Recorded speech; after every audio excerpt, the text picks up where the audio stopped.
Hello dear students, welcome to my channel. 12th March को आपका maths का exam है और मैं आपके लिए लेकर आई हूँ 100 मोस्ट एक्सपेक्टेड MCQ मार्च 2024 के आपके एग्ज़ाम के लिए, क्लास 10th के मैथ्स के लिए। ये स्टैंडर्ड और बेसिक दोनों के लिए बेनिफिशियल रहेंगे। ठीक है, ये 12th मार्च लिखा है मैंने यहाँ। ठीक है, 12th मार्च को आपका पेपर है और ये 100 क्वेश्चन करके मुझे पूरा भरोसा है कि आपके 20 के 20 MCQ बिल्कुल सही होंगे, आपको पूरे मार्क्स मिलेंगे। तो जल्दी से हम स्टार्ट करते हैं इन 100 MCQ को विद देयर सॉल्यूशन। दोनों मीडियम में है लेकिन मैं बहुत जल्दी इनको कराऊंगी क्योंकि 100 क्वेश्चंस की वीडियो बहुत लेंथी हो जाएगी।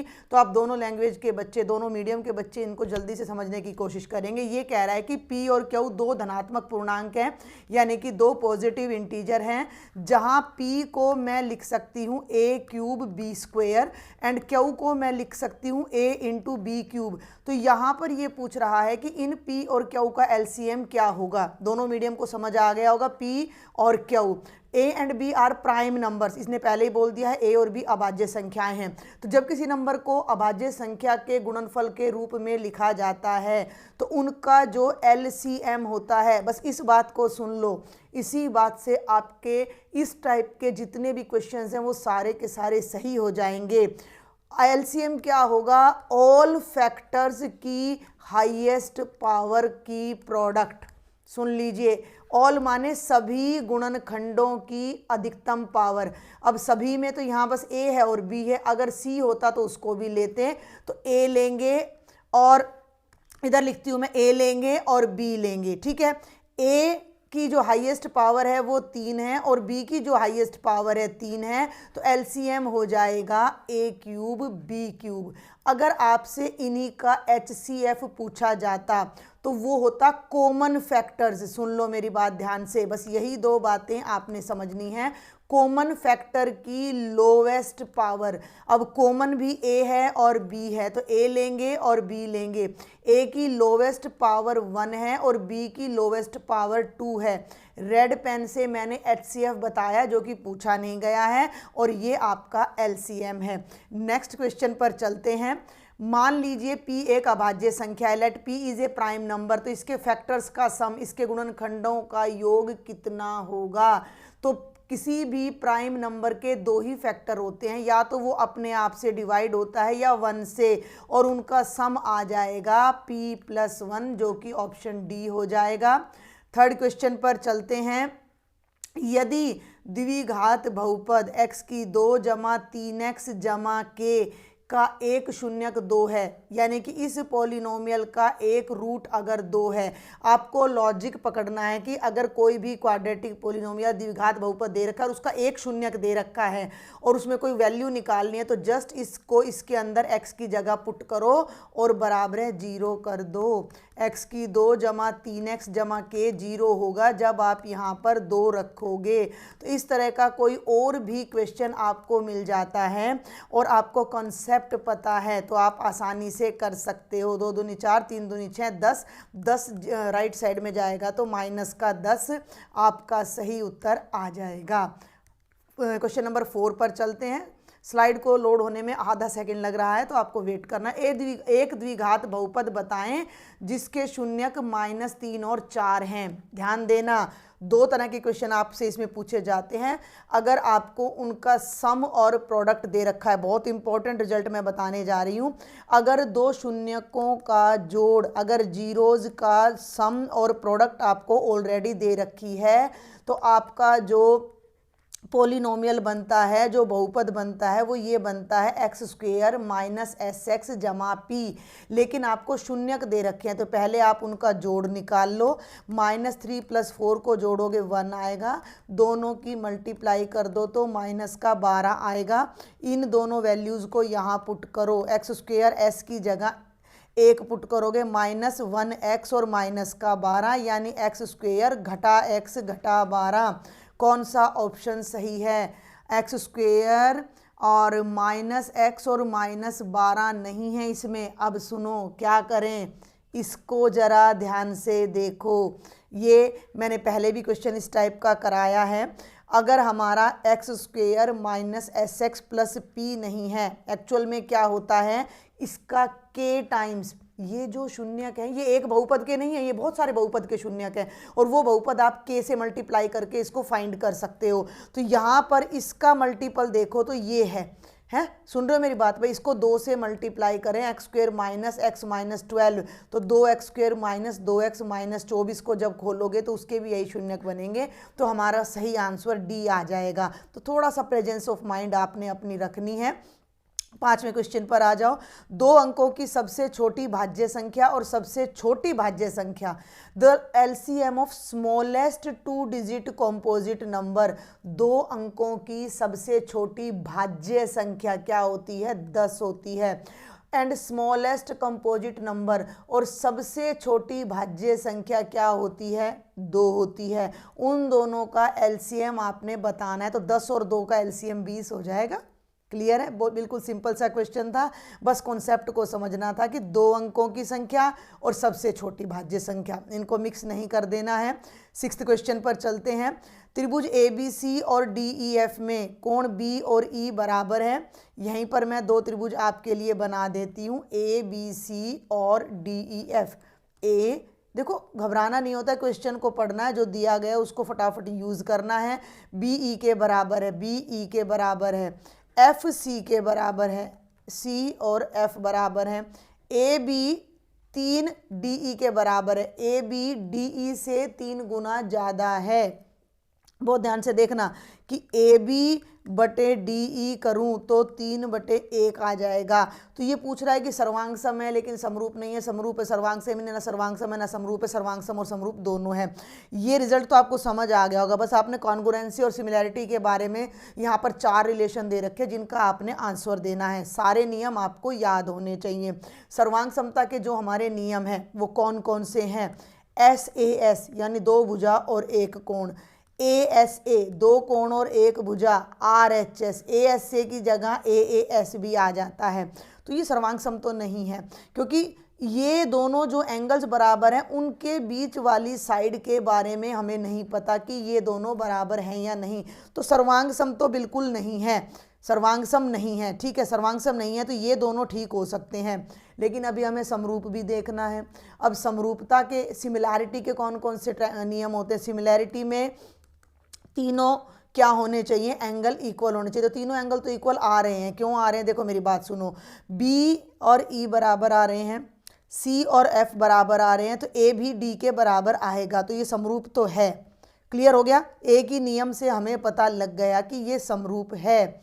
सर्वांग सम नहीं है, ऑप्शन में क्या ऐसा दे रखा है, हाँ ऑप्शन नंबर बी दे रखा है कि ये समरूप है लेकिन सर्वांग सम नहीं है। लॉजिक समझ में आ रहा है कि नहीं आ रहा है आपको भाई?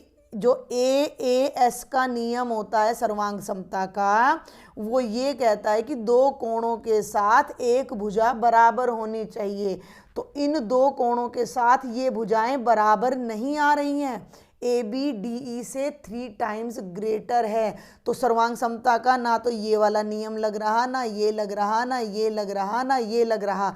तो हमारा जो ऑप्शन बी है कि ये सिमिलर तो हैं बट ये कॉन्ग्रुएंट नहीं है। क्लियर हो गया, समझ में आ गई बात? आगे बढ़ूं, अब देखते हैं क्वेश्चन नंबर 7। सभी खालिस्तान त्रिभुज समरूप हैं, all dash triangles are similar, तो सभी समबाहु त्रिभुज आ जाएगा। समद्विबाहु में नहीं पता होता कि कौन सी भुजा किसके बराबर है, लेकिन जो इक्विलेटरल ट्रायंगल होते हैं वो सिमिलर भी होते हैं। क्वेश्चन नंबर 8, दिए गए चित्र में AB O पर केंद्रित वृत्त की एक स्पर्श रेखा, ये आपका टेंजेंट है, इंग्लिश मीडियम वाले बच्चे समझ लें, ये आपका सेंटर है। OA कहाँ है, ये वाली अपनी OA है जो कि ये कह रहा है कि 6 सेंटीमीटर है। एंगल OA भी 30 डिग्री है, तो वृत्त की त्रिज्या यानी कि ये रेडियस आपने बताना है। अब मेरी बात सुन लो, ये एंगल है 90 डिग्री और ये रेडियस आपने बताना है। ये हमारा बेस है, आधार है, ये एंगल है, सर्कल है, लेकिन सर्कल से नहीं होगा, ट्रिग्नोमेट्री से होगा ये। ठीक है, ट्रिग्नोमेट्री से होगा क्योंकि हमें ये वाली साइड नहीं पता, अगर ये पता होती तो हम पाइथागोरस थ्योरम लगा सकते थे। क्लियर है? तो ये एंगल 30 है, ये मेरा परपेंडिकुलर हो जाएगा और ये मेरा 90 के सामने है, तो ये मेरा कर्ण हो जाएगा। और आधार और कर्ण से होता है साइन थीटा, तो साइन ए हो जाएगा परपेंडिकुलर बाय हाइपोटेन्यूज। ए का मतलब है 30 डिग्री, कर्ण है नहीं परपेंडिकुलर है आर और ये है 6। ठीक है, साइन 30 का मतलब है 1/2 बराबर है r/6। 2 से ये कट जाएगा, 3 3 उधर जाएगा, तो मेरा रेडियस 3 सेंटीमीटर आ जाएगा। नेक्स्ट पर चलते हैं, क्वेश्चन नंबर 9। एक वृत्त और वृत्त की स्पर्श रेखा का उभयनिष्ठ बिंदु, मतलब ये एक सर्कल है और ये इसका टेंजेंट है, तो ये इंग्लिश में कहलाता है पॉइंट ऑफ कांटेक्ट और हिंदी में ये कहलाता है स्पर्श बिंदु। ठीक है, इंग्लिश में इसको बोल देते हैं पॉइंट ऑफ कांटेक्ट। क्लियर हो गया? 10th पे आ जाइए। यदि 91 और 126 का LCM 182 है तो इन दोनों का HCF क्या होगा? If LCM is this then HCF। हमारे पास HCF का डायरेक्ट फॉर्मूला देखो, फॉर्मूला होता है LCF into HCF is equal to पहला नंबर गुणा दूसरा नंबर। तो HCF कैसे निकलता है कि दोनों नंबरों को मल्टीप्लाई करके LCM से डिवाइड कर दो। तो 91 गुणा 26/182, 91 दूनी 182 और 13, तो आपका करेक्ट आंसर आ जाएगा ऑप्शन ए। 11वां पर चलते हैं। कौन सी संख्या अपरिमेय है? कौन सा रैशनल इर्रेशनल नहीं है? ये भी इर्रेशनल है, ये भी है, ये भी है, लेकिन 4 का √2 होता है जो कि रैशनल है, तो ये राइट आंसर आ जाएगा। Question number 12। बिंदु 2,3 की मूल बिंदु से इस पॉइंट की डिस्टेंस ओरिजिन से निकालनी है और ओरिजिन से जब भी किसी पॉइंट की डिस्टेंस निकालनी हो तो दोनों कोऑर्डिनेट दोनों x और y की वैल्यू का स्क्वायर करके उसका अंडर कर दो। 2 दूनी 4, 3 तिया 9 और ये 13 का अंडर ऑप्शन बी करेक्ट हो जाएगा। अगर आपको स्पीड ज़्यादा लग रही है तो वीडियो की स्पीड थोड़ी मंदी करके देख लीजिएगा क्योंकि बहुत लेंथी वीडियो हो जाएगी। Question number 13। के किस मान के लिए इसके मूल बराबर होंगे? तो रूट्स इक्वल कब होते हैं? रूट्स इक्वल होते हैं जब b² - 4ac इक्वल होता है 0 के। ध्यान देना मेरी बात पे, क्वाड्रेटिक इक्वेशन के इक्वल रूट्स हो। तो अब यहाँ देखो एक बार, इसको थोड़ा सा मैं यहाँ से क्लीन कर दूँ। हाँ जी, अब a की वैल्यू तो 2 है, b की वैल्यू -k है और c की वैल्यू भी k है। ठीक है, तो अब हम यहाँ इसको सॉल्व करते हैं। b² - 4ac is equal to 0। b है मेरा -k² -4, a की जगह 2, c की जगह k, k² - 8k बराबर है 0। k ब्रैकेट में k - 8, इसको उधर नहीं ले जाना है, इसका अलग रोल है, ये आपको देगा k इज इक्वल टू 0 या k - 8 is equal to 0। k की वैल्यू 0 और 8 आएंगी जो कि आपका ऑप्शन डी है। Question number 14। Sine 30 plus cos 30 minus sine 60 plus cos 60 की वैल्यू 0 आनी चाहिए। डायरेक्ट बता रही हूँ क्यों? क्योंकि साइन 30 और कोस 60 की वैल्यू सेम होती है और कॉस 30 और साइन 60 की वैल्यू सेम होती है, तो इससे तो ये कट जाएगा और इससे ये कट जाएगा और 0 आ जाएगा। फिर भी कुछ बच्चों को प्रॉब्लम हो तो मैं इसका सॉल्यूशन दे रही हूँ। साइन 30 होता है 1/2, कॉस 30 होता है √3/2, साइन 30 होता है √3/2 और cos 60 होता है 1/2। दोनों ब्रैकेट में सेम वैल्यू है, सॉल्व मत करना, कट जाएंगी, 0 आंसर आ जाएगा। 15th, कुछ क्वेश्चन हमें ट्रिक से करने होते हैं बेटा। 15th पे आ जाओ। Sine theta minus cos theta अगर 0 है तो ये वैल्यू आपने निकालनी है। अगर ये 0 है तो sine theta is equal to cos theta हो जाएगा। ये भी आपसे पूछा जा सकता है कि अगर sine theta is equal to cos theta है तो थीटा की वैल्यू कितनी है, एक सिंगल क्वेश्चन भी। तो यहाँ थीटा की वैल्यू हो जाएगी 45 डिग्री। ये अपने आप में एक क्वेश्चन बता दिया है मैंने। इसका फर्दर आगे इसने पूछ रखा है sine 4 theta plus cos 4 theta की वैल्यू। तो जब मुझे थीटा पता लग चुका है तो साइन 45 की पावर 4 और कॉस 45 की पावर 4, 1/√2 की भी पावर 4 और 1/√2 की पावर 4। √2 को 4 बार करोगे तो 2 दूनी 4, तो √16 आएगा। √16 का अंडर करोगे तो 4 आएगा, तो 1/4 प्लस 1/4, 2/4, 2 एकम 2, 2 दूनी 4, आपका आंसर 1/2 आ जाएगा। क्लियर है? क्वेश्चन नंबर 16 पे आ जाइए। त्रिज्या r वाले वृत्त के कोण P वाले त्रिज्या खंड का क्षेत्रफल, area of sector, angle P है, रेडियस R है। तो सुन लो फॉर्मूला क्या होता है, फॉर्मूला होता है theta by 360 into pi r square. 360 केवल एक जगह है, यहाँ पाई आर स्क्वेयर नहीं है। इसको ध्यान से देखो, 2 से 720 कटेगा तो 360 आ जाएगा और ये बन जाएगा थीटा की जगह P आ जाएगा और पाई आर स्क्वेयर। तो करेक्ट ऑप्शन आपका डी हो जाएगा। 17th पे आ जाइए। यदि किन्हीं आंकड़ों का माध्यक और बहुलक, मीन, मीडियन एंड मोड आपको गिवन है और मीन आपने निकालना है। इसके लिए जो फॉर्मूला होता है वो होता है बहुलक बराबर है 3 माध्यक घटा 2 माध्य, mode is equal to 3 times of median minus 2 times of mean. Clear हो रहा है? तो यहाँ वैल्यू पुट कर दो। माध्यक देखो जरा ध्यान से, माध्यक 11 है और बहुलक 17 है, तो यहाँ तो 17 आ जाएगा। 3 ब्रैकेट 11 माइनस 2 मीन, 17 बराबर है इसको 11 तीये कितना हो गया 33 माइनस 2 मीन। मीन को तो इस तरफ ले आओ और 17 को राइट में ले जाओ। 33 में से 17 घटाओगे, 13 में से 7 गए 6 और 16, 2 से 16 को कट करोगे तो 8 आ जाएगा। तो मीन की वैल्यू 8 आ जाएगी, ऑप्शन बी।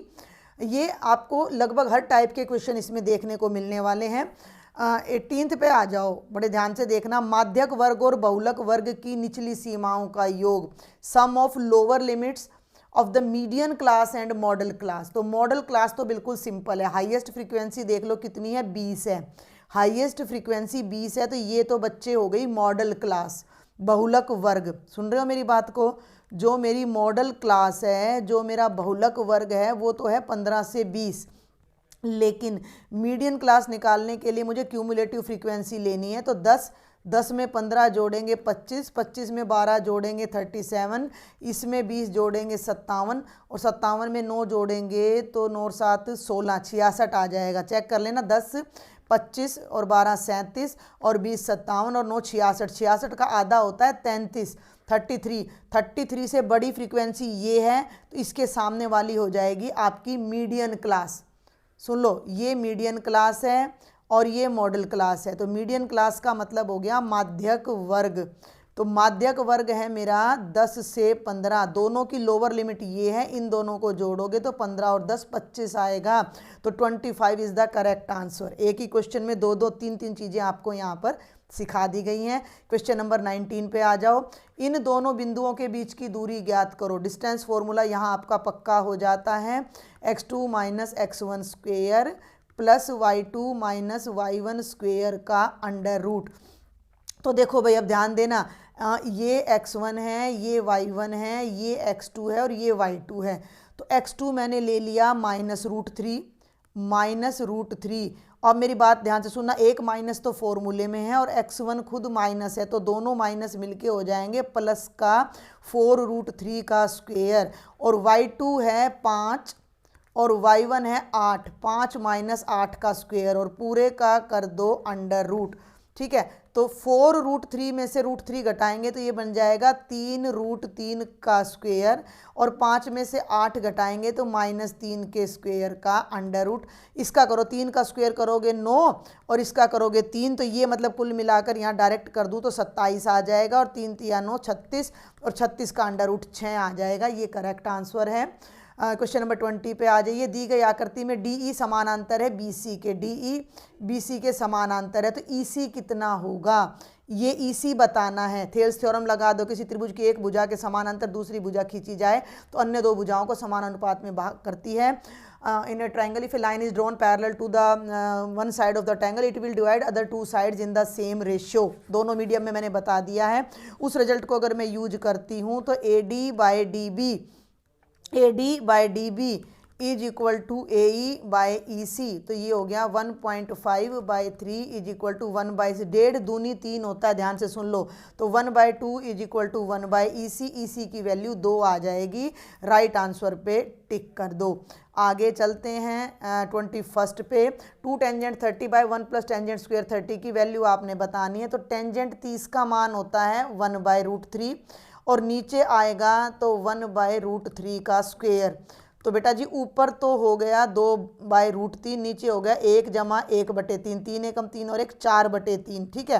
तो ये आ गया 2/√3 और 4/3, 2/√3 उल्टा कर दो 3/4, 2 दूनी 4, ये बन गया 3/2√3।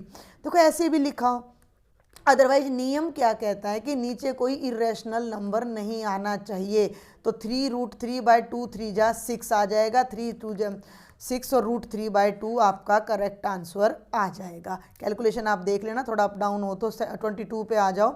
70 मीटर, 70 है ये, 70 मीटर सेंटीमीटर व्यास वाले एक वृत्त में यदि चाप केंद्र पर 60 डिग्री का कोण बनाते हैं, चाप की लंबाई इन सर्कल ऑफ डायामीटर 70 सेंटीमीटर। भाई डायामीटर 70 है तो रेडियस कितना हो जाएगा 70/2 35।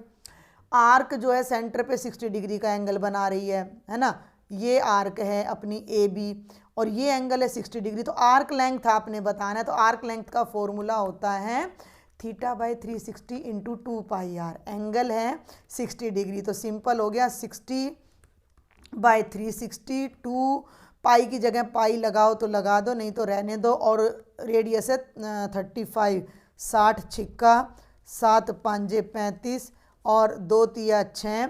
तो भाई ये आगे तो कट होगा नहीं ना, 22 5 110/3 सेंटीमीटर, ये आपका आंसर आ जाएगा। 23 पे चलो, कौन सा एक घटना की प्रायिकता नहीं हो सकता। एक बात का ध्यान रखना, प्रायिकता कभी नेगेटिव नहीं होगी, कभी भी 1 से बड़ी नहीं होगी।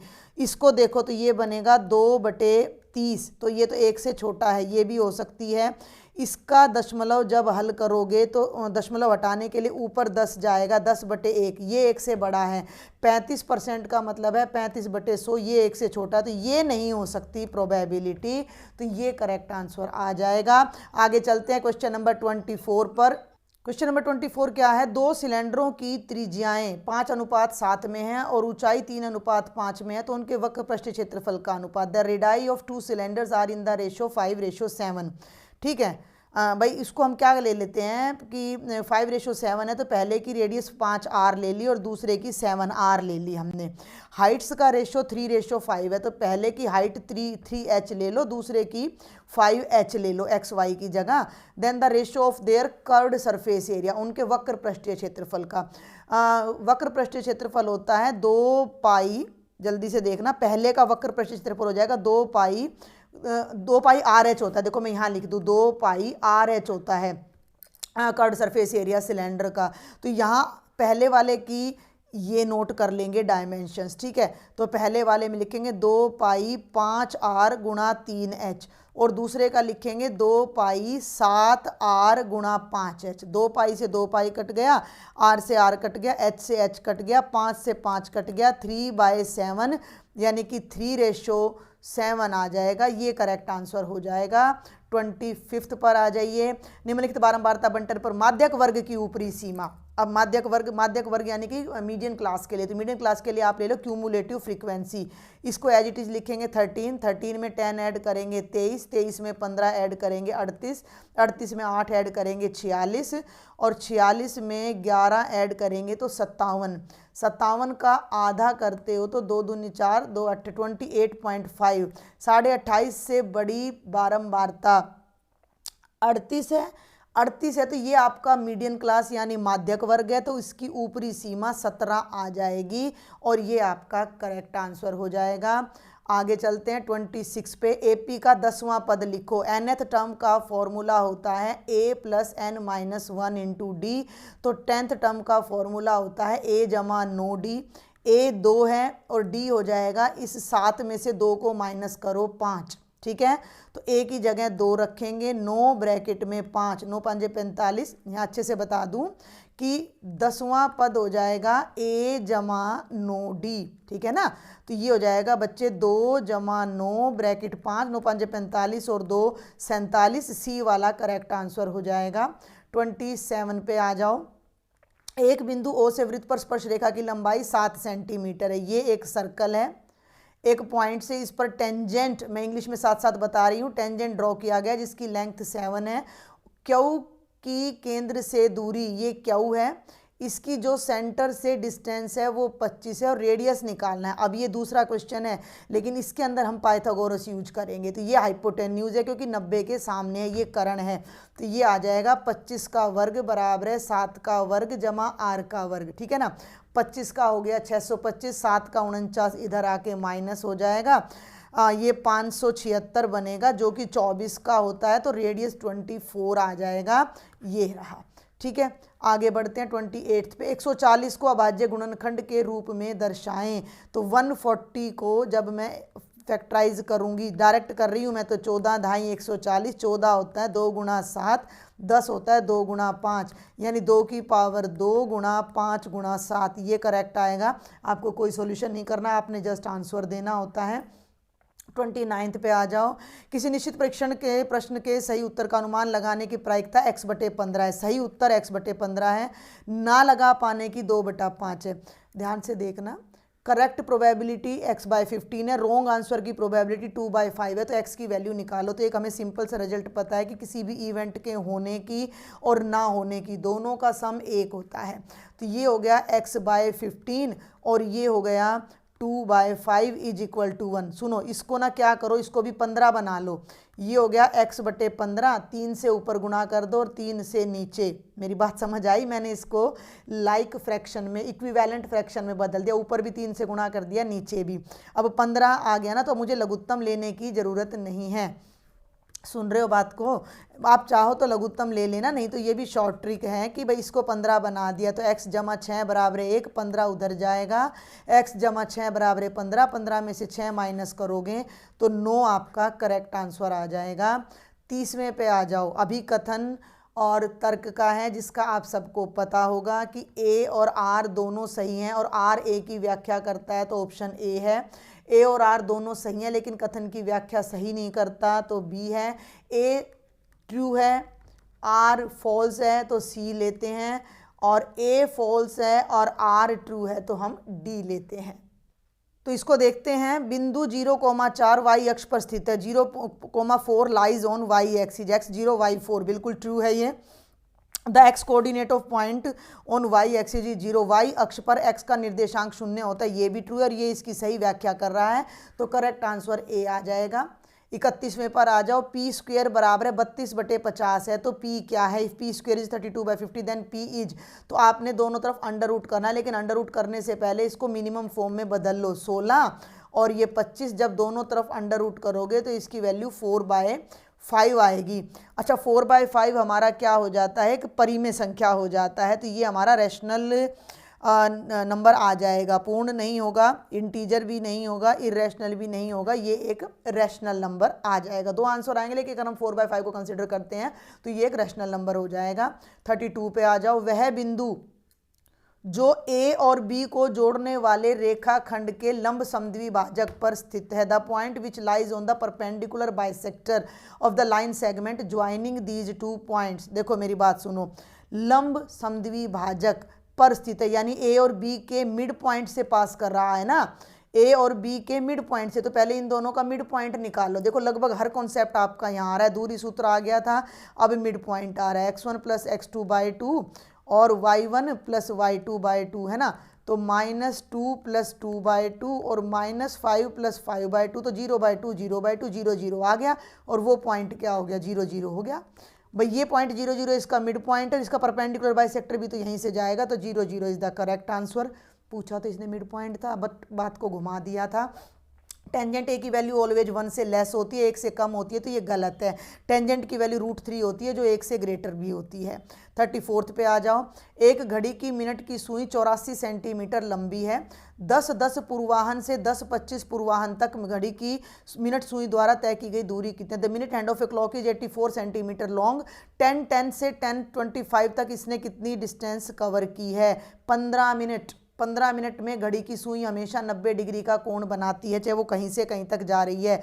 10-10 का मतलब है कि भैया ये 12 है, ये 1 है और ये 2 है, ये 3 है और ये 4 है और ये 5 है, तो यहाँ से यहाँ तक भी दिखने में नहीं लग रहा होगा, ये एंगल 90 है। ठीक है, रेडियस कितना है? 84 है।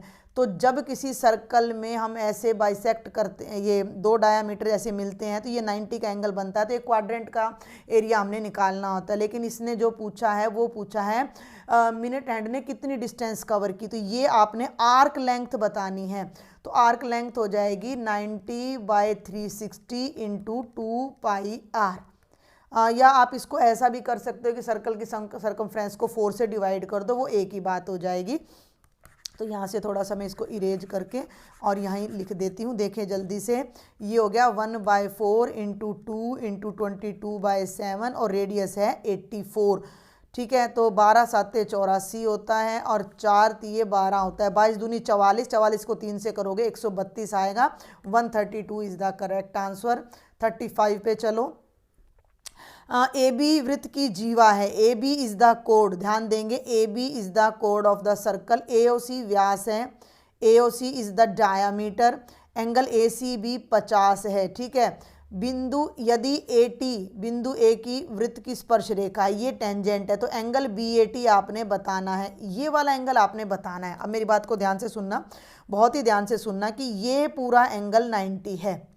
क्लियर है, क्योंकि टेंजेंट से जाने वाला रेडियस परपेंडिकुलर होता है। ये एंगल अगर मुझे पता लग जाए तो मैं बाहर वाला बता दूंगी। भाई अगर मैं अलग कलर लूँ तो बी ए, एक मिनट हम स्ट्रेट लाइन ले लेते हैं, बी ए तो ये हो गया और ए टी ये हो गया। क्लियर है, और मुझे ये ब्लू वाला एंगल बताना है। ब्लू के लिए पहले मैं ये वाला एंगल निकालूंगी। अब ये एंगल 90 है। क्यों है 90? किसी भी सर्कल में अर्धवृत्त में बना प्रत्येक कोण समकोण होता है। सेमी सर्कल में बना हर एंगल 90 डिग्री का होता है और ये डायामीटर है, तो ये एंगल 90 का हो गया और ये 50 का। 9 और 5 14, 140 हो गया। तो ये वाला अंदर वाला कोण कितना हो जाएगा? 180। ट्राइंगल है, ए बी सी एक ट्राइंगल है, ट्राइंगल के तीनों एंगल्स का सम 180, तो ये 40 हो जाएगा। तो ये कितना बच जाएगा? 50 डिग्री। ये करेक्ट आंसर आ जाएगा। बस लॉजिक पकड़ना होता है। 36 पे आ जाओ। कौन सी अपरिमेय नहीं है? ये भी है, क्योंकि √2 है, √3 है, √8 है। √9 नहीं है, क्योंकि √9 3 होता है, 3 और 2 5, 5 परिमेय होता है। 37 पे आ जाओ। 2 एक परिमेय संख्या का उदाहरण है, ट्रू है सभी। भाई 2 इज रैशनल नंबर, ट्रू है ये। सभी धनात्मक पूर्णांकों के वर्गमूल अपरिमेय संख्या होते हैं। The square root of all positive integers is irrational, ये फॉल्स है। तो इसका ऑप्शन सी सही हो जाएगा अगर ए सही है और रीजन रॉन्ग है तो। 38 पे आ जाओ। दी गई आकृति में ए सी और ए बी ओ पर केंद्रित वृत्त की स्पर्श रेखाएं हैं। इंग्लिश मीडियम वाले बच्चे भी देख लें, ए सी एंड ए बी। तो ए बी और ए सी दोनों के दोनों टेंजेंट्स हैं। क्लियर है। एंगल सी ओ डी, ध्यान देना, एंगल सी ओ डी ये वाला एंगल 120 है, तो एंगल बी ए ओ ये वाला एंगल आपने बताना है। तो अभी जरा ध्यान दो, ये कितना हो जाएगा? ये पूरी स्ट्रेट लाइन है, ये पूरी स्ट्रेट लाइन है, तो ये एंगल कितना हो जाएगा? 60। कलर अलग ले लूँ मैं, ये एंगल हो जाएगा आपका 60 और ये एंगल 100% कितना है? 90। 9 और 6 15, 150, तो ये एंगल कितना हो गया? 30, तो ये भी 30 आएगा। ये थ्योरम है, अपना देख लेना। ये ऊपर वाला ट्रायंगल और नीचे वाला ट्रायंगल कॉन्ग्रुएंट होता है। जब ये 30 है तो ये भी अपना 30 आएगा। ऑप्शन ए करेक्ट है। 39वें पे आ जाओ। यदि किसी वृत्त के व्यास के छोर के निर्देशांक 2 3 है, if the coordinates of one end of a diameter of a circle are 2 3, भाई ये अगर आपका कोई सर्कल है, ये इसका डायामीटर है और एक एंड के कोऑर्डिनेट्स 2 3 हैं, ध्यान देना, और केंद्र के निर्देशांक -2 5 हैं, सेंटर के जो कोऑर्डिनेट्स हैं वो -2 5 हैं, तो जो उसके व्यास का दूसरा छोर है, the second end of the diameter आपने बताना है। तो मान लिया ये एक्स वाई है। सेंटर हमेशा डायामीटर के मिड में होता है, तो इन दोनों पर मिड पॉइंट फॉर्मूला लगा दो। x + 2/2 इज इक्वल टू -2, 2 को उधर ले जाओ, x + 2 इज इक्वल टू -4, तो ये उधर जाके -6 आ जाएगा।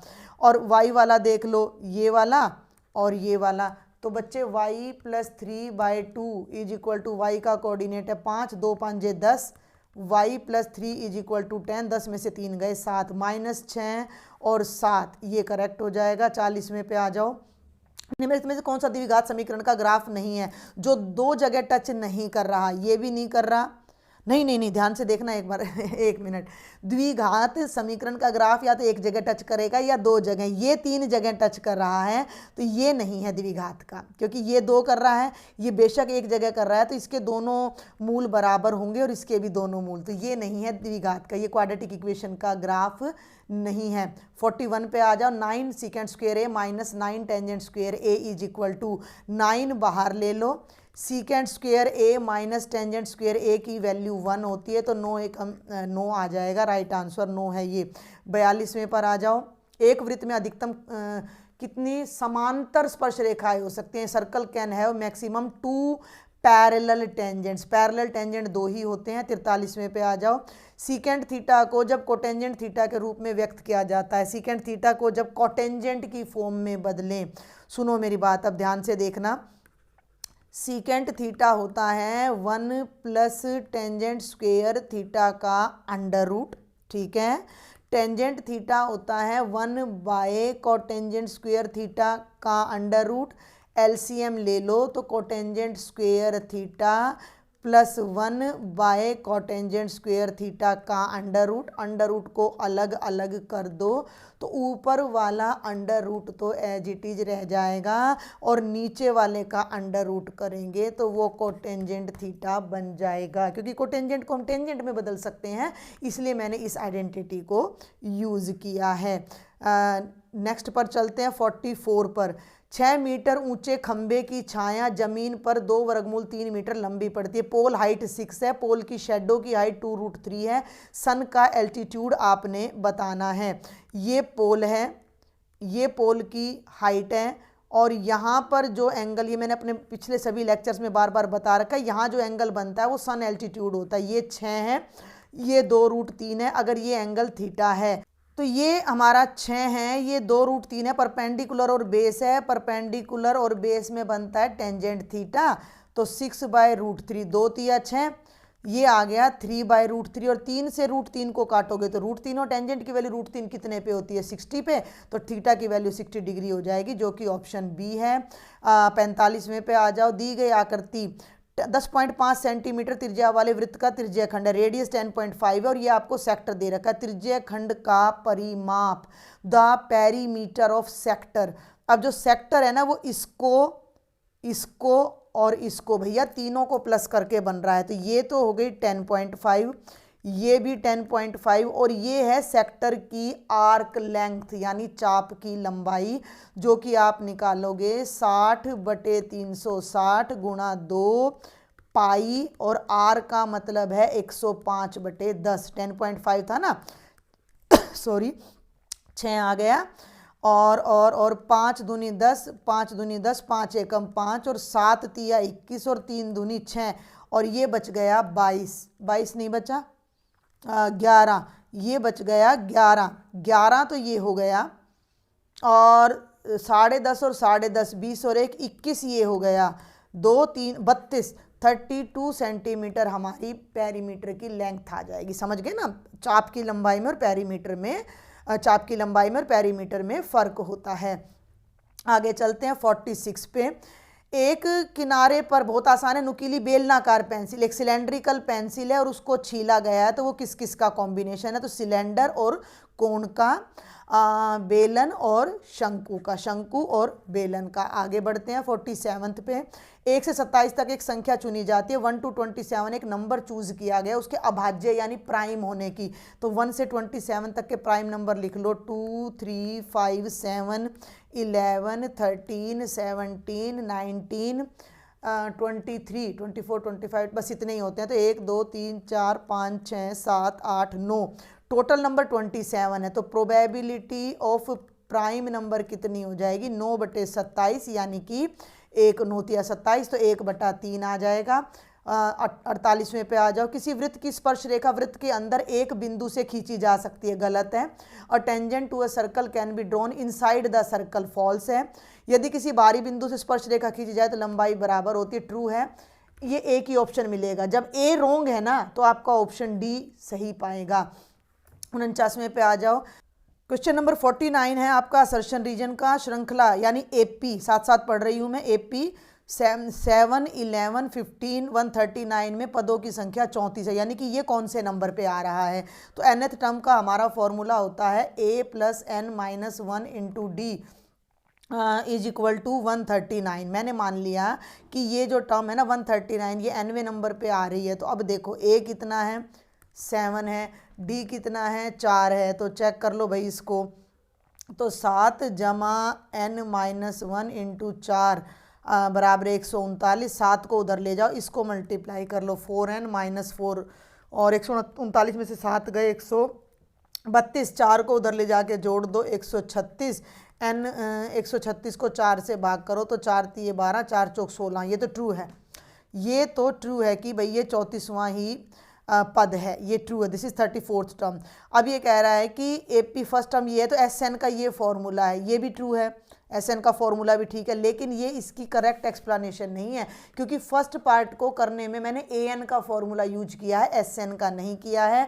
तो असर्शन और रीजन दोनों ट्रू हैं, लेकिन रीजन जो है असर्शन की सही व्याख्या नहीं कर रहा, तो करेक्ट आंसर B आएगा। और अब हम इसके हाफ पे आ जाते हैं 50th क्वेश्चन पे। थीटा के सभी मानों के लिए साइन और कोस बराबर होते हैं, जो कि बिल्कुल गलत है, 45 पर बराबर होते हैं। 51 पर आ जाओ, AP का कौन सा पद -32 है। एक और इस टाइप का क्वेश्चन आ गया है, तो हमने मान लिया कि जो nवां पद है वो -32 है। तो अब आप यहाँ ध्यान देना, A तो 10 है और D हो जाता है A2 - A1 यानी 7 - 10 यानी -3। तो अब यहाँ फॉर्मूला लगा दो A + n-1 × D। तो A की जगह रखा 10, n की वैल्यू हमें नहीं पता, D की जगह रखेंगे -3 और ये 32। 10 को राइट में ले जाओ और यहाँ मल्टीप्लाई कर दो, -3n + 3 बराबर है -42। तो -3n बराबर है -45, माइनस से माइनस कटेगा, n 15 आएगा। तो 15th टर्म है, ये 15वां पद है। 52वें क्वेश्चन पे आ जाओ, यदि 2 + √3 इसका शून्यक है तो एक और इफ दिस इज ए 0 तो अनदर 0 इसका अपोजिट साइन होता है, यानी 2 - √3 भी इसका 0 होगा, ये रूल होता है। ठीक है, इरेशनल नंबर्स के रूट्स, इरेशनल रूट जो पेयर में होते हैं। 53वें पे आ जाओ, TP और TQ, TP and TQ are 2 tangents, मैं इंग्लिश में भी पढ़ रही हूँ। ये एंगल 110 है, तो PTQ 70 आ जाएगा। इन दोनों का जोड़ हमेशा आमने सामने वालों का जोड़ 180 होता है, तो ये 70 आ जाएगा। 54वें क्वेश्चन पर चलते हैं। cos A दे रखा है, टेंजेंट A निकालना है। cos से पहले आप साइन निकाल लो, है ना। देखो cos क्या होता है, cos से साइन आप 2 तरीके से निकाल सकते हो, 1 - cos² है, नहीं तो आप क्या करो बेस बाय हाइपोटेन्यूज होता है। अब अगर ये आपका समकोण त्रिभुज है तो आधार 4 है, कर्ण 5 है, तो ये 3 आएगा, आप चेक कर लेना। और साइन होता है लंब बटा कर्ण, यानी 3/5। तो साइन मेरा आ गया 3/5। अब मुझे निकालना है टेंजेंट A, जो कि होता है साइन A बटा कॉस A। तो 3/5 को जब 4/5 से डिवाइड करोगे तो कट पिट कर 3/4 आ जाएगा, जो कि आपका ऑप्शन B है। 55वें क्वेश्चन पर चलते हैं। निम्नलिखित में कौन सी घटना की प्रायिकता नहीं हो सकती, ये रिपीट हो गया है क्वेश्चन। तो यहाँ पर हम एक और ऑप्शन यहाँ पर डाल देते हैं कि देखो ये नहीं था आंसर इसका, ये रिपीट हो रहा है। लेकिन अगर मान लो आपका यहाँ पर आ जाता, सुनो मेरी बात, इस ऑप्शन को हम यहाँ हटा देते हैं और यहाँ आ जाता -0.5, तो भी आपका आंसर ये हो जाता है, क्योंकि प्रायिकता जो है वो कभी भी नेगेटिव नहीं होती है। 56वें पर आ जाओ। देखो बड़ी मेहनत से आपके लिए स्लाइड्स में तैयार की हैं मैंने, तो आपने ज़्यादा से ज़्यादा बच्चों को शेयर करना है, क्योंकि एक ही दिन आपका पेपर का रह गया है। और चैनल को सब्सक्राइब नहीं किया है तो ज़रूर करें। जो आपके जूनियर स्टूडेंट्स हैं उनको भी चैनल के बारे में ज़रूर बताएं। चलिए, 2 गोलों यानी स्फीयर की वॉल्यूम का रेशो 64/27 है, तो उनके पृष्ठीय क्षेत्रफल के आयतन का अनुपात, पृष्ठीय क्षेत्रफल का अनुपात क्या होगा। आयतन होता है 4/3 πr³ पहले का ले लिया, मान लिया कि पहले का रेडियस r है, दूसरे का कैपिटल R है, तो पहले का आयतन ये हो गया और दूसरे का ये हो गया। और ये हो गया 64/27, दोनों कट गए तो ये r/r का क्यूब आ गया। और 64 और 27 होते हैं 4/3 का क्यूब, तो r/r की रेशो 4/3 हो जाएगी। अब जब मैं इनका पृष्ठीय क्षेत्रफल लूँगी तो वो होगा 4πr²/4πr², तो ये r/r का स्क्वायर आ जाएगा, ये 4/3 है तो स्क्वायर हो जाएगा 16/9 यानी 16:9 आ जाएगा। 57वें पे चलते हैं। यदि 65 और 117 का HCF 65m-117 के रूप में लिखा जा सकता है तो m का मान कितना होगा। इसको करने का एक और तरीका था लेकिन वो अब आपके सिलेबस से यूक्लिड जा चुका है, तो हम इसको HCF के तरीके से करेंगे। 65 होता है 13 पंजे 65, 117 होता है 13 निम्मा 117 यानी 13 गुणा 3 गुणा 3, तो दोनों में 13 मैच कर रहा है तो HCF 13 आ जाएगा। और वो HCF ये है तो इसको मैं 13 के बराबर रखूंगी। 65m-117 बराबर है 13, 65m बराबर है 13 जमा 117, 65m बराबर है 7 और 3 10, 1 और 1 2 और 1 3, और दोनों को काटोगे तो m की वैल्यू 2 आ जाएगी। पहले यूक्लिड से होता था, अब वो खत्म हो चुका है। तो 58 पे आ जाओ।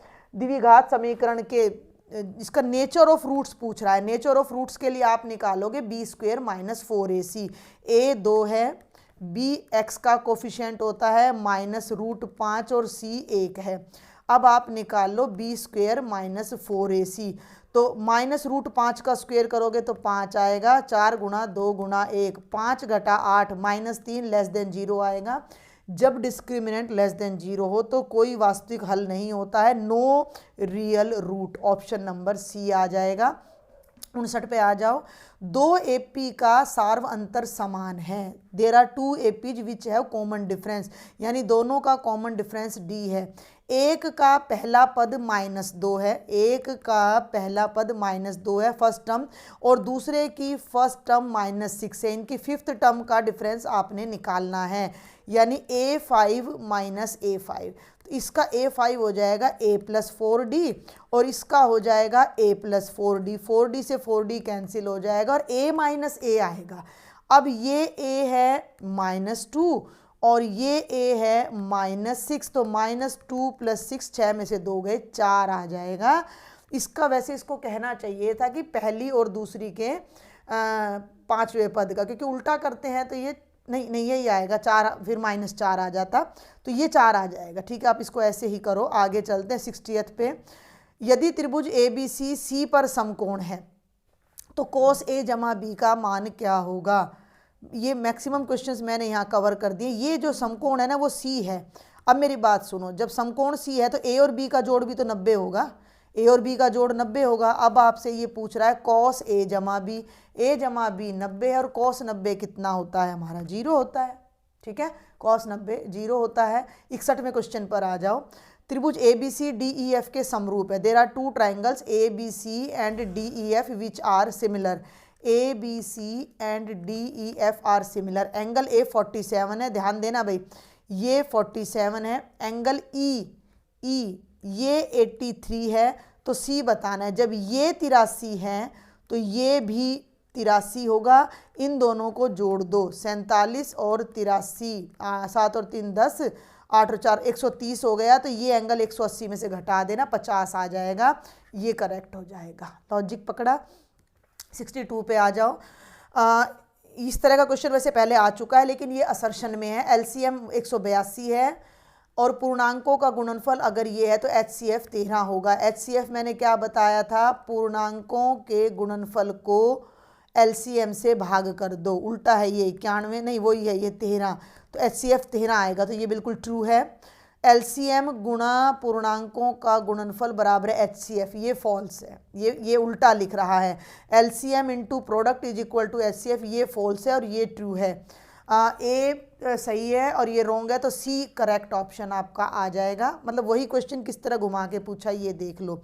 63, P से केंद्र O वाले वृत्त पर PA और PB दो स्पर्श रेखाएं 80 डिग्री पर हैं। ध्यान देना, P से दो टेंजेंट हैं, PA एंड PB, ठीक है। ये P से दो टेंजेंट जा रहे हैं, PA और PB, और दोनों के बीच में 80 डिग्री का एंगल है। तो एंगल POA बताना है। O ये है और ये A है, यानी ये बताना है। सुनो मेरी बात ध्यान से, ये 80 है तो मैंने क्या बताया था कि इनका और इसका जोड़ 180 होता है। ये 80 है तो ये पूरा कितने का हो गया, 100 डिग्री का, और ये इसका आधा होता है तो ये 50 आ जाएगा। दो तीन बातें आपने ध्यान रखनी है कि भाई ये सर्कल है तो इसके बाहर से दोनों टेंजेंट बराबर होते हैं। यहाँ सेंटर से अगर मैं इसको ज्वाइन करूँ, इसको ज्वाइन करूँ और इसको, तो ये दोनों ट्रायंगल कॉन्ग्रुएंट होते हैं। ये वाला एंगल इसके बराबर होता है, ये वाला एंगल इसके। इस कॉन्सेप्ट पे कई तरह के क्वेश्चन आपसे घुमा फिरा कर पूछे जा सकते हैं। और इस पूरे का जोड़ 180 होता है। ठीक है, 64वें पर आ जाओ। त्रिज्या R वाले वृत्त के कोण P वाले त्रिज्या खंड का क्षेत्रफल, ये रिपीट हो गया है, ये आ जाएगा आपका क्वेश्चन। एक दो क्वेश्चन भी देखो, 100 क्वेश्चन प्रिपेयर करने थे तो पूरी स्लाइड को मैंने चेक भी किया था, लेकिन एक दो क्वेश्चन बाय मिस्टेक रिपीट हो गए हैं, तो कोई बात नहीं है, इसी तरह से आपको एग्जाम में भी मिलेंगे। 441 के अभाज्य गुणनखंड में 7 का घातांक था, एक्सपोनेंट ऑफ 7, तो 441 होता है 21 गुणा 21। देखो मैं डायरेक्ट कर रही हूँ, आप कर सकते हो। वैसे अभाज्य गुणनखंड 3 से शुरू करना पड़ेगा, मुझे पता है 421 का स्क्वायर होता है। ठीक है, और ये होता है 3 गुणा 7 और 3 गुणा 7, तो 7 कितनी बार आया, 2 बार, तो इसको 7 की एक्सपोनेंट बताना था जो कि 2 आ जाएगा। घुमा के पूछा है। 66 पे आ जाओ। ये भी घड़ी का क्वेश्चन आ चुका है, लेकिन ये अलग है, उसमें फ़र्क था। 10 से 10:25 था, अब 9 से 9:25 है। उसमें घड़ी द्वारा डिस्क्राइब की गई लेंथ बतानी थी सुई द्वारा, जबकि इसमें घड़ी के मुख का क्षेत्रफल, इसने पूरा का area of the face of the clock, यानी कि जो सेक्टर बनेगा उसका एरिया बताना है। दोनों क्वेश्चन में फ़र्क समझ आ गया आपको। वहाँ रेडियस घड़ी की सुई की लंबाई 84 थी, यहाँ 10 है, और 9 से 9:15 तक ये पूरा एरिया बताना है आपने। तो 15 मिनट में मैंने बता दिया 90 डिग्री का एंगल बनता है, रेडियस की वैल्यू 10 है, तो ये हो जाएगा 90/360, 22/7 और गुणा 10 गुणा 10, ये आ जाएगा। तो 9 चौक 36, 2 दूनी 4 और 11, काटो तो काट दो, 2 पंजे 10, 11 पंजे 55। मैं अब आगे 550/7 सेंटीमीटर स्क्वायर। दोनों क्वेश्चन घड़ी के थे लेकिन दोनों डिफरेंट थे। आगे बढ़ते हैं 67 पर। बल्लेबाज द्वारा 35 अलग अलग मैचों में रन बनाए गए हैं, उन मैचों की संख्या बताओ जिनमें 60 से कम रन बनाए हैं। Find the number of matches in which he scores less than 60।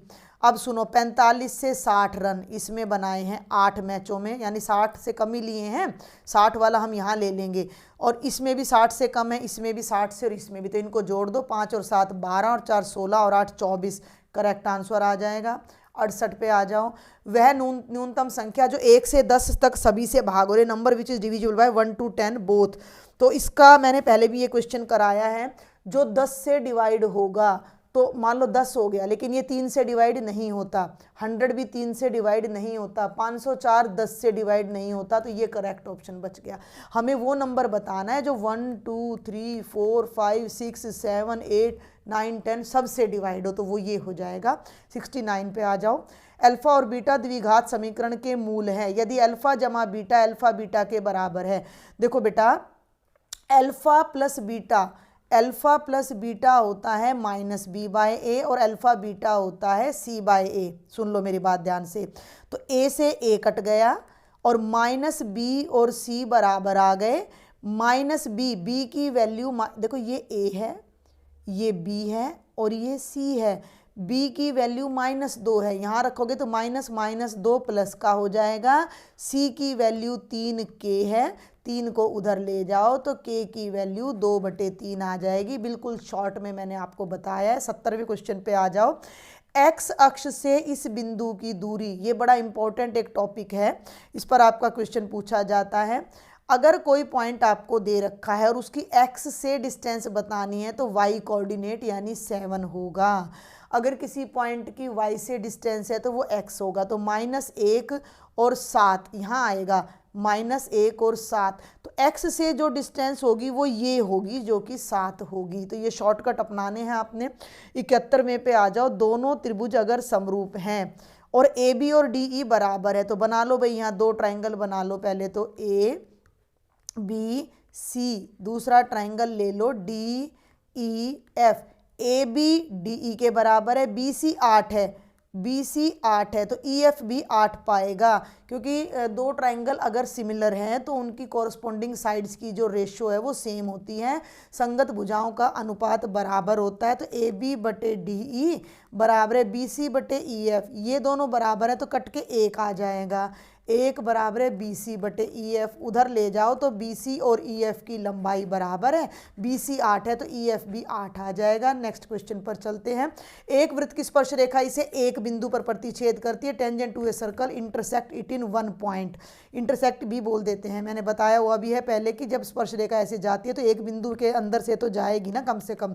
आगे आ जाओ, कॉस ए 4/5 दे रखा है, तो 2 जमा 2 टेंजेंट स्क्वायर ए का मान, इसके लिए साइन कोस मत निकालना, 2 जमा 2 टेंजेंट स्क्वायर ए, 2 कॉमन ले लो, 1 जमा टेंजेंट स्क्वायर ए, 1 जमा टेंजेंट स्क्वायर ए होता है सीकेंट स्क्वायर ए, और सीकेंट होता है कॉस का उल्टा, ठीक है।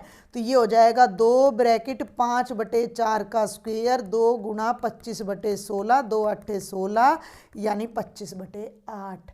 आपकी मर्जी है, आप साइन निकालो, उससे फिर कॉस कॉस से साइन निकालो, टेंजेंट निकालो फिर रखो, नहीं तो डायरेक्ट इस तरीके से भी कर सकते हो। क्वेश्चन नंबर 74, यदि एक अर्धवृत्ताकार चांदे की परिधि 72 सेंटीमीटर है, perimeter of a semi circular protector is 72 centimetre, pi इतना है, तो उसका डायामीटर कितना होगा, व्यास कितना होगा। अब मेरी बात को सुन लो, ये आपका डी होता है, अगर डी का रेडियस मैं आर ले लूँ, ठीक है, परिधि का मतलब समझ लो ये वाली लेंथ भी आएगी जो कि 2r है, और बच्चे ये वाली लेंथ भी आएगी जो कि सर्कल की आधी परिधि है जो कि पाई आर है, और दोनों का जोड़ 72 है। समझ गए ना मेरी बात को। डायामीटर 72 है, तो आर कॉमन ले लो, तो 2 जमा पाई बराबर है 72। पाई की वैल्यू मैं डायरेक्ट रख देती हूँ यहाँ, अपना ब्लू की जगह ना वाइट ही कलर लेते हैं, अच्छा लगता है। आर कॉमन ले लिया तो 2 बचेगा, पाई की जगह 22/7 बचेगा। देखो मैं थोड़ा शॉर्ट करूँगी, 7 दूनी 14, 14 में 22 जोड़ोगे तो 36/7 बराबर है 72, 36 दूनी 72 और 7 दूनी 14, तो आर की वैल्यू 14 आ जाएगी। हमने आर नहीं बताना, डायामीटर बताना है जो कि रेडियस से दुगना होता है, त्रिज्या का दुगना 28 आ जाएगा। 75th क्वेश्चन पे आ जाओ। यदि एक ही आधार और त्रिज्या आर के 2 ठोस अर्धगोलार्धों को उनके आधारों के अनुदिश जोड़ा जाता है, तो नए ठोस का वक्र पृष्ठीय क्षेत्रफल। If 2 solid hemispheres of the same base and radius are, देखो एक गोला ये है अर्धगोला, एक कटोरी ये है और एक कटोरी ये, दोनों को जोड़ दोगे तो एक पूरी गेंद बन जाएगी जिसका रेडियस आर है, और उसका कर्ड सरफेस एरिया बताना है, जबकि गेंद का स्फीयर का कर्ड और टोटल एक ही होता है 4 पाई आर स्क्वेयर। 76 पे आ जाओ। बारंबारता बंट माध्य माध्यक और बहुलक मीन मीडियन मोड में जो रिलेशन होता है वो होता है बहुलक बराबर है 3 माध्यक घटा 2 माध्य, mode is equal to 3 median minus 2 mean. मैं यूज कर चुकी हूँ पहले भी। 77 पे आ जाओ। 11 और 17 का HCF 1 है, ट्रू है। HCF ऑफ 11 एंड 17, P और Q अभाज्य है तो HCF 1 होगा, ये भी ट्रू है और इसका यूज यहाँ हो रहा है। प्राइम्स का HCF 1 होता है, ऑप्शन ए करेक्ट है। 78 पे आ जाओ, ये भी असर्शन रीजन है। y का मान 6 है जिनके लिए इन दोनों बिंदुओं के बीच की दूरी 10 है, उसको भी मैं चेक करती हूँ। 2 पॉइंट्स के बीच की डिस्टेंस ये होती है, ये तो ट्रू है, नीचे वाला तो रीजन तो ट्रू है। अब हम इस बात को चेक करते हैं कि अगर इन दोनों पॉइंट्स के बीच की दूरी 6 है तो क्या बीच की दूरी 10 है तो क्या y की वैल्यू 6 आएगी। हम मतलब क्या करने जा रहे हैं, हम करने जा रहे हैं P Q is equal to 10। P Q 10 है तो पी क्यू का स्क्वायर हो जाएगा 100। इस बात को नोट कर लेना, मैं यहाँ इरेज करूँगी। तो पी क्यू का स्क्वायर 100 लेके मैं पहले सॉल्व करती हूँ, तो ये बनेगा x2 माइनस x1 यानी 10 माइनस 2 का स्क्वायर जमा y माइनस माइनस प्लस 3 का स्क्वायर बराबर है 100। 10 में से 2 गए 8, 8 का स्क्वायर होगा 64। जमा इसको खोलो ए स्क्वेयर प्लस बी स्क्वेयर जमा 2ab 64 64 अरे 2ab ये 6y है, 9 और 4 13 73 है, ये बनेगा y स्क्वेयर जमा 6y और 100 में से आप 73 माइनस करोगे तो आपका 27 आएगा। y स्क्वेयर जमा 6y घटा 27 बराबर है 0। इसकी जो वैल्यू बनेगी 9 तिया 27 तो y जमा 9 और y माइनस 3 बराबर है 0। तो y की एक वैल्यू -9 और एक 3 आ रही है, जबकि ये 6 कह रहा है, तो ये फॉल्स है, ये फॉल्स है, ये ट्रू है। तो ऑप्शन सी करेक्ट है। 79 पे आ जाओ। एक वृत्त की कितनी स्पर्श रेखाएं? स्पर्श रेखाएं तो इनफाइनाइट हो सकती हैं, समानांतर 2 ही होती हैं, पैरेलल टेंजेंट्स 2 ही होते हैं, बट जो है सर्कल, एक सर्कल पे इनफाइनाइट टेंजेंट्स हो सकते हैं। 80th पे आ जाओ। पहली 5 प्राकृतिक संख्याओं का माध्य, फर्स्ट 5 नेचुरल नंबर्स होते हैं 1 2 3 4 5 और माध्य यानी मीन, फर्स्ट 5 नेचुरल नंबर्स का मीन निकालना है, तो उनके सम को 5 से 5 और 3 12 13 14 और 1 15 को 5 से करोगे तो 5 3 15, 3 करेक्ट आ जाएगा। 81 पे आ जाओ। इस द्विघात बहुपद के शून्यक ज्ञात कीजिए। x की 2 घटा 7x जमा 12 बराबर है 0। मध्य पद को तोड़ लो, 4 और 3 बनेगा। ये सब बच्चों ने कर भी रखा होगा। तो x कॉमन लेंगे तो x माइनस 4। वर्बल याद है तो आप उत्तर लिखाना, बस आपने तो टिक करना है। मुझे तो वर्बल याद था बट मैं आपके लिए सॉल्व कर रही हूँ। तो x की वैल्यू 4 और 3 आएंगी, जो कि आपका ऑप्शन सी है। 82 पे आ जाओ। 6 9 और 15 का एलसीएम ज्ञात कीजिए। फाइंड द एलसीएम ऑफ 6 का मतलब है 2 तिया 6, 9 का मतलब है 3 3 जा 9 और बच्चे 15 का मतलब है 3 5 15, 3 3 और 3 मिल रहा है। अरे अरे अरे एलसीएम बताना है, एलसीएम बताना है तो सभी फैक्टर लेने हैं और हर फैक्टर की हाईएस्ट पावर लेनी है। तो ये तो 2 गुणा 3 है, लेकिन इसमें 3 की पावर 2 है। तो जो एलसीएम होगा ना वो क्या होगा, 2 3 की पावर 2 इंटू में 5 ना, तो 5 दूनी 10 और 3 तिया 9, 9 5 9 ढाई 90 आ जाएगा आपका करेक्ट आंसर। 83 पे आ जाओ। 140 को अभाज्य गुणनखंड के रूप में दर्शाएं। ये फिर रिपीट हो गया है, सॉरी 2-3 क्वेश्चन आपके रिपीट हो गए हैं, बट फिर भी 95 अबव क्वेश्चन आपको मिल रहे हैं। 5 साइन स्क्वेयर ए प्लस 5 कोस स्क्वेयर ए, तो 5 कॉमन ले लो, ये बन जाएगा साइन स्क्वेयर ए प्लस कोस स्क्वेयर ए, ये 1 होता है तो 5 गुणा 1 5 आ जाएगा। ये है करेक्ट आंसर 5। 85 पे आ जाओ। निम्नलिखित में कौन सा समीकरण द्विघात है? Which of the following is a quadratic equation? ये आपको सॉल्व करना पड़ेगा। देखो मेरी बात सुनो, मैं हिंट दे रही हूँ। जब मैं इसको सॉल्व करूँगी तो यहाँ आएगा एक्स स्क्वेयर और यहाँ आएगा एक्स स्क्वेयर, दोनों कट जाएंगे, तो ये मेरा आंसर नहीं है। अच्छा, इसमें क्यूब दिख रहा है और इधर क्यूब नहीं है, तो क्यूब आएगा, तो ये भी मेरा आंसर नहीं है। बच गए ये दोनों। इसको जब मैं सॉल्व करूँगी, सुनो ध्यान से, राइट साइड को, तो ये बनेगा A square 4x square plus B square, 2 दूनी 4 7 28, 4x स्क्वेयर से 4x स्क्वेयर कट जाएगा, तो ये भी नहीं है। तो option C is the correct answer. आप सॉल्व करके भी देख लेना। 86 पे आ जाओ। आपको दिख रहा होगा, नहीं दिख रहा है तो मैं थोड़ा सा जूम कर दिया है। रैखिक समीकरणों के युग्म का हल होगा, the solution of linear pair will be. तो देखो आपको मैंने क्या बताया था, दोनों पेयर लिख लो। x माइनस, एक तो ध्यान रखना है कि सारी की सारी टर्म्स लेफ्ट में हो, राइट में 0 हो। 3x minus 6y plus 10 is equal to 0। a1 by a2, ठीक है। a1 बाय a2 का मतलब है 1/3। b1 बाय b2, ये अब मैं निकाल के नहीं दिखाऊंगी आपको सारा, है ना। a1 लिखूँ, b1 लिखूँ, अब तो आपको पता ही होगा। और c1 बाय c2 1/2, 2/6, ये हो गया 1/3, ये हो गया 1/3 और c1 बाय c2 हो गया 5/10 यानी कि 1/2। ये दोनों बराबर हैं। देख लो क्या आया, a1 बाय a2 और b1 बाय b2 बराबर है, लेकिन c1 बाय c2 बराबर नहीं है। इसका मतलब कोई सॉल्यूशन नहीं है, पैरेलल लाइंस बनेंगी, तो नो सॉल्यूशन एट ऑल। आगे चलते हैं 87 पे। यदि अल्फ़ा जमा बीटा इसके शून्यक हैं तो अल्फ़ा बीटा का मान, शून्यक मत निकालने लग जाना। इसको जब हम देखते हैं तो इसमें ए बी सी की वैल्यू आप देखो क्या आ जाएंगी। Alpha beta are the zeros of this polynomial, then value of alpha beta. तो ए 5 है, ये है, बी एक्स का कोफिशिएंट है -1 और सी 4 है। और आपको मैंने बता रखा है कि जो आपका अल्फ़ा बीटा होता है वो C/A होता है, तो C 4 है और A 5 है, तो 4/5 एक ही सेकंड में आ जाएगा। तो मैं आपको समझा रही हूँ तब इतना टाइम लग रहा है।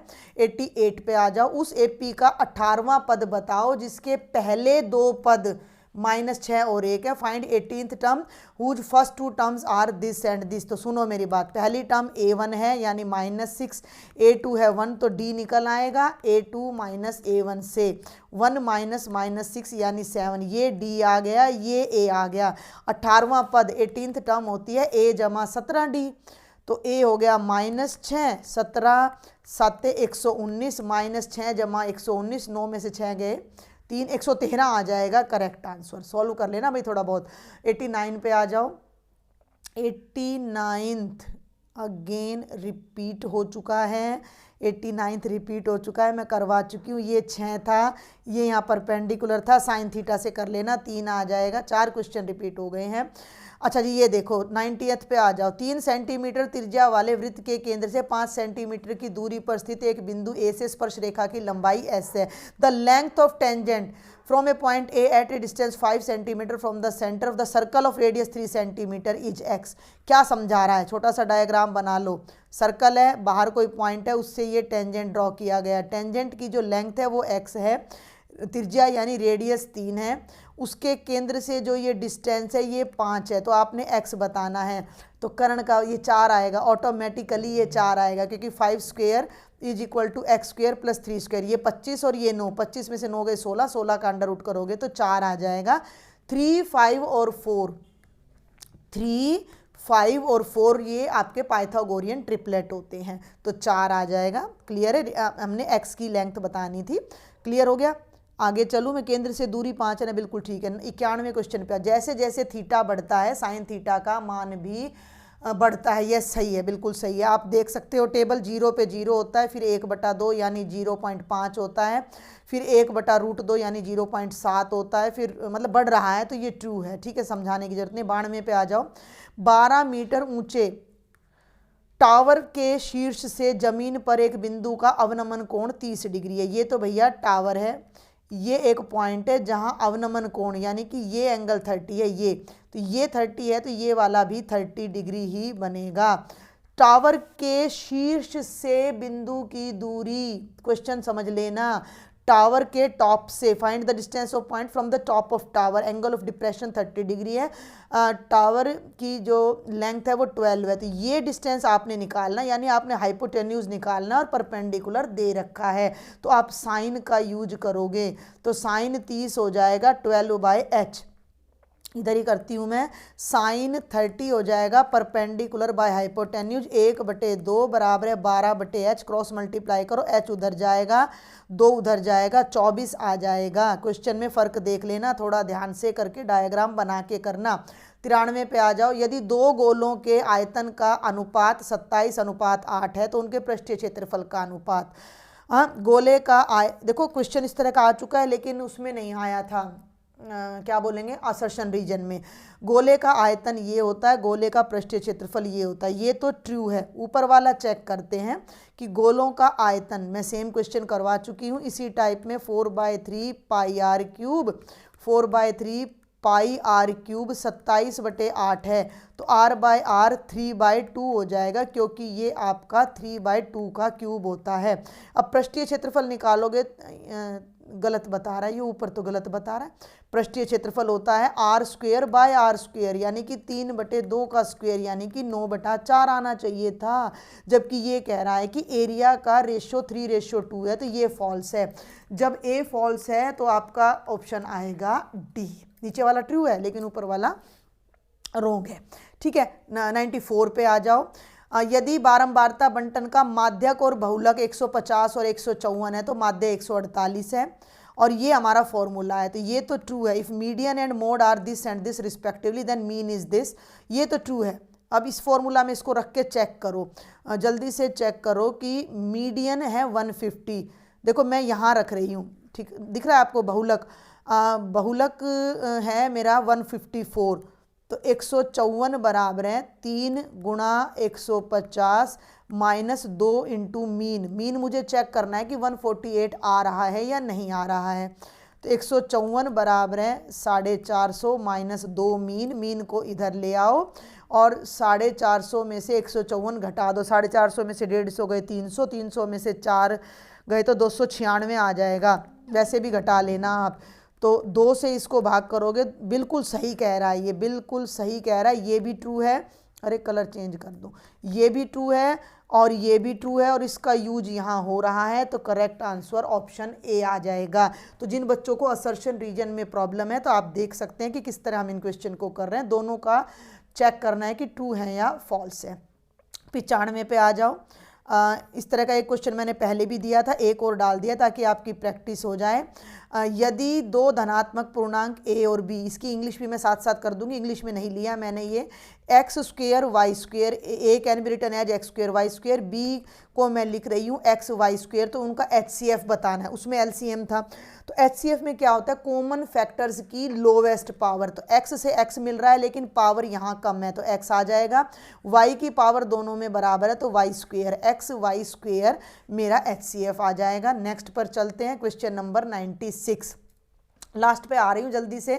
तो मैं ये ज़रूर कहना चाहूँगी कि अगर अभी तक भी इतना, ये बहुत ज़्यादा मेरी मेहनत लगी, आपको शायद ये 1 घंटे का लेक्चर मिले, 1.5 घंटे का मिले, मेरे इसमें कम से कम भी 5 से 7 घंटे यहाँ लग रहे हैं कम से कम भी। तो आपको ये मेहनत देखनी है और उसके लिए आपने थोड़ा सा लाइक करना है, शेयर करना है, सब्सक्राइब करना है, ठीक है।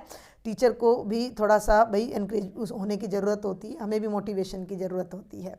एक शून्येतर परिमेय संख्या और एक अपरिमेय संख्या का गुणनफल, the product of a non zero rational number and irrational number. अगर रैशनल नंबर नॉन जीरो है और उसको इरेशनल से मल्टीप्लाई करोगे तो आपका ऑलवेज इरेशनल नंबर आएगा। 97 पे चलते हैं। ये देख लीजिए, PA and PB are the tangents to the circle. ये PA है, ये PB है, with centre O such that angle APB 50। PA और PB वृत्त की स्पर्श रेखाएं हैं और ये एंगल 50 डिग्री है। तो एंगल OAB, देखो ये एंगल बताना है, बहुत ध्यान से करना है। थोड़ा सा मैं इसको अब जूम करूंगी और तब मैं आपको इसको करवाऊंगी। बहुत ध्यान से देखेंगे कि आपको ये वाला एंगल बताना है। अब मेरी बात सुनो, मैं एक बात आपको बता चुकी कि इन दोनों का जोड़ 180 होता है।